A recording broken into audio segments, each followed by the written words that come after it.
Hi everyone, it's Sonia here, back with Sonia's Mixed Media. Welcome to my colouring channel. And today I'm going to show you something a bit different. I have been on the Jade Summer website, and she has some, well, all of her books there available for immediate download, so you can print them at home. And that's what I have been doing. So let's have a look. The first one I got here, which, believe it or not, is absolutely free. So head to Jade Summer's website and you can get the greatest hits, 100 best colouring pages, absolutely free to download. Okay, so it's a immediate download. And what I did is I printed off all the pictures. My husband, I'm lucky my husband has a printer at work that he can use for that. So we printed all the pages off, all 100 of them. I think there's 102 including the cover, and there's like a copyright page.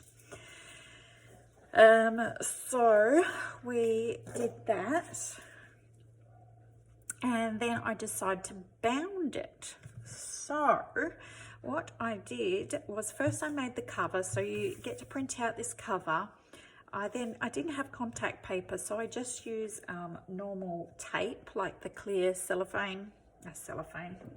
clear tape, like this, just clear tape. And I put that sort of strips of it over the cover to protect it, but you could use normal like contact paper that you use, you know, to cover school books and things. And I added a bit of cardboard to the back just to kind of firm it up a little bit. I also added, don't look how grotty it is, I laid it in something, but some cardboard on the back as well. And I actually bound the whole book. So yes, they are in nice and sturdy, and all bound in. So basically what I did, if you want to bound a book like this, I can talk you through it. I'm not going to make a video on how I did it because I have to go out in my husband's garage for that, and I have to use a vise, and it's just a bit hard to get the camera out there showcasing that. So I'll just talk you through it. So basically you'll get all your pages, and I have some pages here, for example. So say you have a whole heap of pages that you want to bound as a book. What you would do is you would go like this and stack them so that this edge here where you're going to bound it is nice and flat and all the pages are in line. That's really important. They've got to be in line. Then I just use, once I've done that, I just use a clip to kind of hold them in place so they don't move. Once you've done that, you need to go and get some sort of vise. So if you've got a hubby with a garage or a work place, a work shed, you want to go and borrow his vise, because you're going to have to hold these pages in the vise to keep them nice and tight together. You could also use, I also have a flower press, which I managed to put the pages in the flower press. It's a really big one, and I could tighten the screws on it as well. Anything to keep these pages really firm together and hold it this way. So that's what I did. The next step is you're going to need a very fine cutting blade, like a hacksaw blade or a fine tooth saw, something that's very fine. Because what you need to do is you need to, every approximately 1.5 to 2 inches, you need to cut into this spine, what you've made. You need to cut in about 2 to 3 mils down into the paper, and you need to do this along the entire spine, every 1.5 to 2 inches across here and down about probably about 3 mils. Once you've cut these 2 to 3 mils down the spine, and this is all held in your vise, you then need to apply what I used was called Gorilla wood glue. You can use any brand, but I used a wood glue, and I applied it just thinly onto this spine. The next thing you need to do is you need to get some string, some very strong, thin string. And the thinner the better, but very strong. You don't want to use cotton or anything like that. It has to be an actual string. And you want to slot the string. You need to cut a piece, say about 1 meter long, and you need to slot that string into the first slot that you cut. You then pull the, you just lay it into that cut.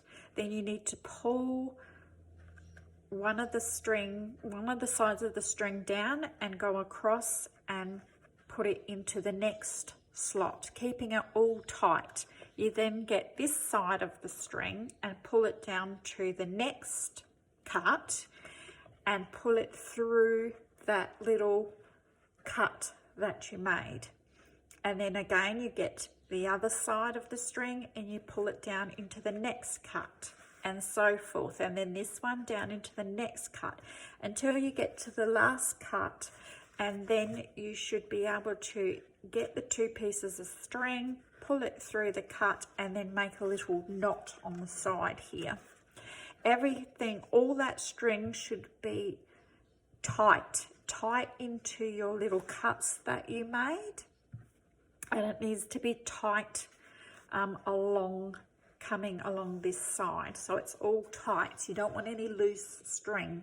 You then want to get your glue and press it into those cuts with the string. Press it right into there and press more glue onto your spine so that the glue is completely covering all of this spine. Then you just leave it in your vise. Leave it there as long as you can. I left mine probably about 4 or 5 hours until the glue was completely and utterly dry. Remembering I'm in summer here in Australia, so if you've got winter, you may want to leave it there for like a whole day. It has to be absolutely dry. Once it's dry, the string being glued into those little cuts you made and along the spine should be enough to hold your whole book into place without any of the pages pulling out. As you can see here, none of my pages are loose at all. So it's just a matter of making sure that those cuts you made aren't too, you want to make sure that they are deep enough for your string to wedge into, because that helps keep the pages all intact together. Once you've done that, it's just a matter of getting 2 bits of cardboard, making sure you have this part of your spine as well, and just making a cover for it, and then sticking your cover onto your book. That's got tape on it there, and I have washi tape and normal sticky tape there. I've also taped it on the outside, and then I have a completely bound book. So that's what I've been up to the last few days. It's not the first time I've bound a book. I actually bound a 300-page art journal as well. Yeah, so I just thought I'd share that information for you.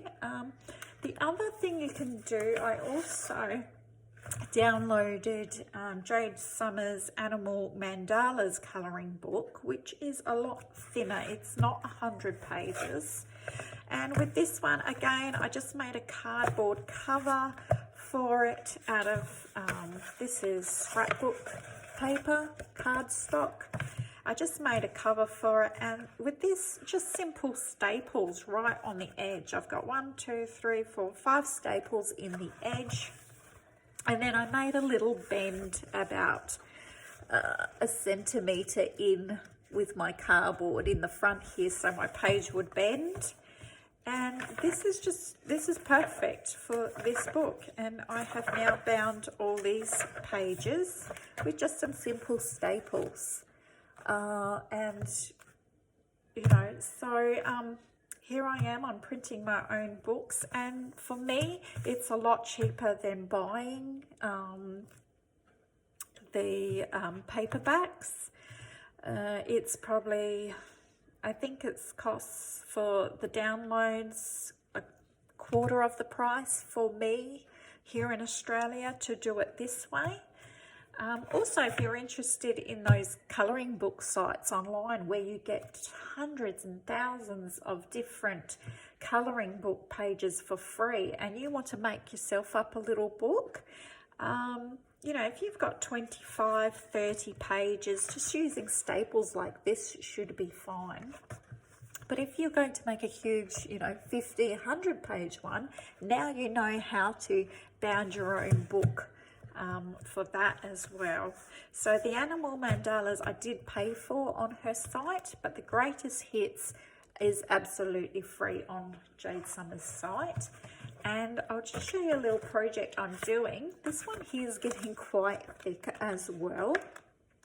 And what I've been doing is I've been downloading all the Dover free sample pages, which you can get on Pinterest. If you look up Dover sample pages, which of course is Creative Haven, you can find links to all their sample pages online. And I have been downloading all the pattern pages that I can find, and this is absolutely free. It's just samples of all their books. They normally have 3 or 4 pages of each book that is free to download. And so I've been making this book slowly and downloading and printing them and making my own, you know, best of Creative Haven book. Because sometimes with the Creative Haven books, I only like 2 or 3 of their pictures. So this way I can get only the pictures, well, of course, the ones that they only have samples of, but again, I only download the ones that I want to colour. So, for example, this Grumpy Cat by Colouring Haven, there was 4 different samples of this page, I believe, 4 or 5, but I only liked 2 of them, so I just downloaded those 2 for my book. Again, with this one here, this is out of the Creative Haven, I think it's called, let me look it up. I did write it down. This one's called Knitting Notions. And I really liked this one for Easter with the chickens in the knitted jackets with the Easter eggs. So I just downloaded this sample page. So yeah, I'm making my own little Creative Haven best of book here, which I will probably end up bounding with the string and glue method, and they are all completely free. You can't get every page that Creative Haven has. You can only get the ones that are on their sample pages. But they have some fantastic pages. I've got the whole back of this is just patterns. And then I get into, I found this great one here with all the Easter eggs. Isn't that fantastic? I think that's from one of their stained glass books. But I haven't even downloaded all the ones that I want. We have a Colour by Numbers Butterfly by Creative Haven, and they even give you the colour chart with it in the samples page. I have the Flowers Colour by Number, which again, they give you the colour sample page. yeah, this is just half of the samples that I've got to make into a book. So I just wanted to share those ideas with you. Let me know what you think, and if you have ever thought about bounding and printing your own colouring books. And if you like this video, please give the thumbs up, subscribe, and I will see you later. Thank you. Bye.